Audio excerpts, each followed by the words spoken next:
Hi, my name's Karina and welcome to my classroom. Hello everybody, today I'm going to be showing you how to draw a really easy but lovely witch for Halloween. But hang on a minute, there's definitely something missing.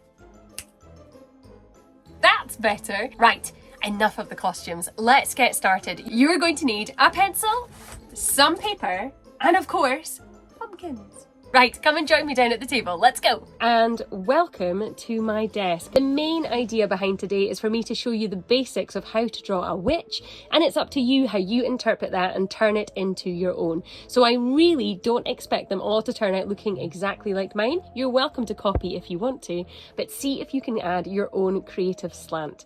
Right, let's get started. We are going to be drawing I call her a wee witch because I live in Scotland, and at Halloween we go out guising and we have wee witches, which are little witches. So we're going to start with a round circle for the head. Now on my paper I have a square piece of paper, and I'm going to be starting just above halfway because you're going to need space to draw the hat at the top. A light round circle just like so. Now, once you have your circle in place, we're going to start building the witch's hat on the top of her head. So then add a diagonal line running from left to right, just across the top of the head, coming from one end across and out the other. This is going to be the brim of the witch's hat. Now from here we're going to build the hat. Now the hat is going to be bunched at the back, so we're going to add 3 small curved lines at the back, and then at the front where the head is meeting the hat, I guess, we're going to bring it up, round. You can bring it down to a slant, a straight line there, and another straight line into a point that you can tuck up again like that. So we now have the brim of the witch's hat across there, and we're now building the hat on top of the head. Now, you should be aware that yours does not need to look exactly like this. You can create the hat any way you like on top of the witch's head. This is just the way that I have done it. And we will add some colour to that at the end. Right, next thing we're going to do is we're going to add the witch's ears. Now I'm going to give her one ear on the left hand side, and I'm going to give her another small one because you can only just see it on the right hand side. The reason I add the ears next is the ears tell me where I'm going to be placing the eyes, because the eyes usually are level with the ears. So I'm then going to add one eye just in there like that, and I'm just using a black sort of round oval shape for that, and then another one in like that, so we have 2 eyes. Then from there, I'm going to add her nose, and because she's a wee witch, I'm just going to give her a little small rainbow shape for her nose, and I'm going to give her a smile, but I'm going to open it up like almost like a little banana that has been opened up slightly at the top end, just to make her look like her mouth is open and that she's happy, because of course she is. She's out guising for Halloween. So see if you have 2 eyes, a rainbow line for the nose, and then some sort of a mouth. And again, it's up to you how you want to do this. Now, with all the children I teach illustration to, and big children I have to say, we talk a lot about creating expression on a face, and that's all to do with how you make people look happy or sad or angry or create some emotion. Now, my wee witch is going to be happy, which means her eyebrows are going to be wide open and rounded.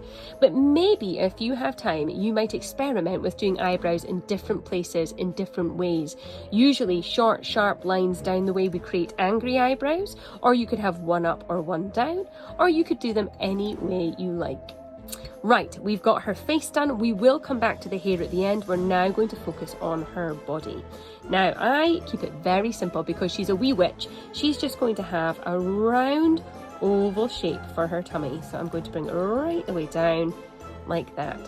Now here is an interesting tip for you. Because I tend to draw children as a children's illustrator, I tend to make children's heads bigger than their bodies. I'm pretty sure most of you don't have a head that is bigger than your body, but in this instance it tends to make the pictures look a little bit younger, and that is exactly what I'm looking for. So I have made the body slightly smaller than the head just to create that effect of it being a young little wee witch. Next we're going to draw one arm pointing up towards the sky. So we're going to have 2 lines coming out of the side of her body, and you're going to do this on, now let me think about this will be on the right hand side of your page, so just make sure you've got it on the right. The place where the hat is tipping up towards the sky, you also want the hand going up towards the sky. And we are going to be drawing a wand in her hand. Now, don't panic. We will do this very, very slowly. We have the 2 lines to create the arm. The next thing we're going to add is the thumb, and we're going to draw a curved line and then add the thumb on the bottom like that. Let me lift it up so you can see exactly what I've done. So I have got a curved line and then a small loop to create the thumb. Right. Then let's add the rest of her fingers, which you might think is a bit strange that we're not adding the wand and then her fingers, but she's holding the wand. So we're going to tuck the fingers, which are just like little sausages, in around like that. And then you can connect the hand. Let me show you down here. So it's like 3 or 4 little, basically squash circles really, and getting smaller as they go down. Right, if you're still going, you're doing really well. Let's see if we can add a wand now. So I'm going to draw just a straight line inside her hand and then a little bit coming out the bottom like that. And it's up to you what you put at the top of your wand. I'm going to add a star.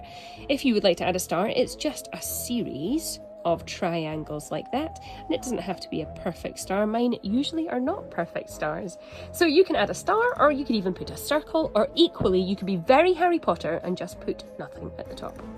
Right, let's have a look at her other arm. Now I'm just going to pause just now and remind you that if you are needing a bit more time to finish off what we've done so far, remember you can always pause the video and come back. So maybe this is a moment where you might need to take a couple of minutes to finish off with the hat, the head, the body and the arm, and then you can come back and join me.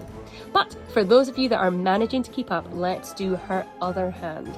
This is on the left hand side of your page and it's going to be down beside her body. So we're going to bring the 2 lines for her arm down to the ground, or towards the ground anyway.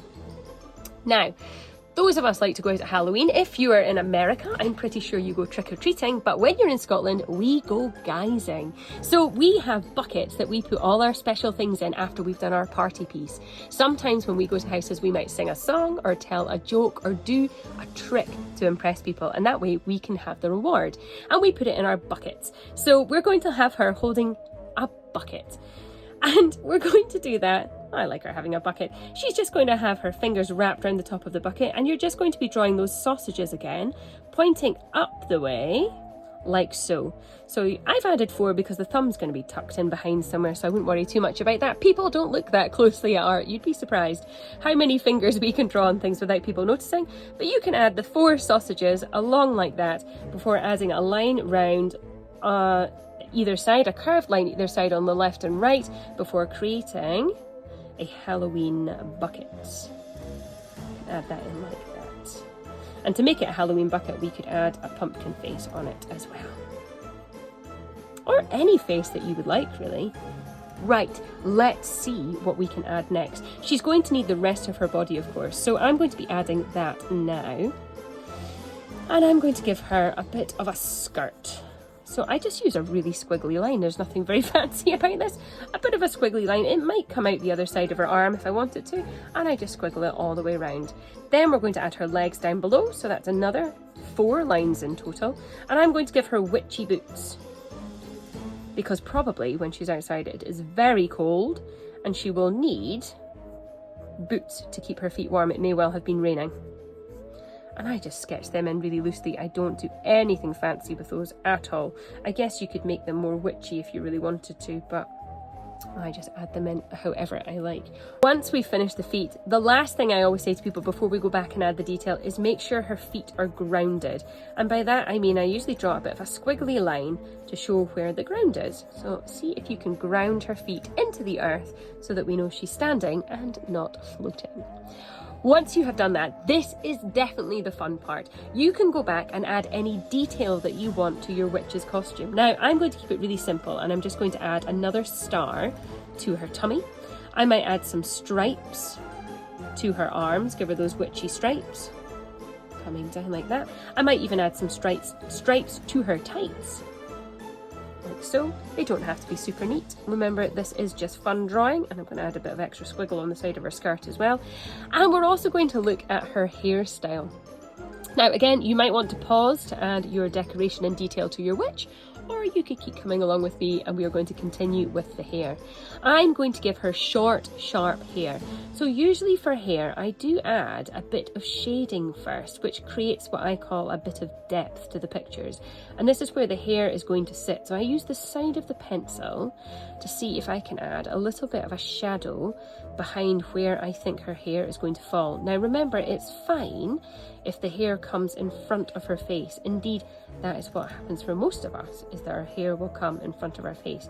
So you can kind of add the shadow like that to show where you think the hair is going to go.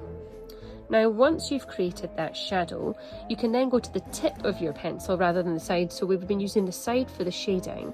You now want to move up to the tip of the pencil, which is this part here. And we're going to add the strands of hair coming out. Now, it's up to you whether you want to go round her ear. Maybe her hair is tucked in round her ear. Maybe her hair is not, and it's covering her ear. It's kind of up to you how you would like to do it. Now, we are going to add colour to this. So I'm not going to add too many lines. I'm just going to add a few just so that I can mark out where I think her hair is going to be. Alright, so she has her hair. I'm going to neaten up her chin and her neck a little bit around like that. This is the joy of when you're sketching it out, is that you can make changes as you go. You should now have a fully fledged wee witch ready to be coloured in. Now, it's again up to you how you colour it in, but you're welcome to see how I do it, and I'm going to do it in super fast time, so watch very carefully.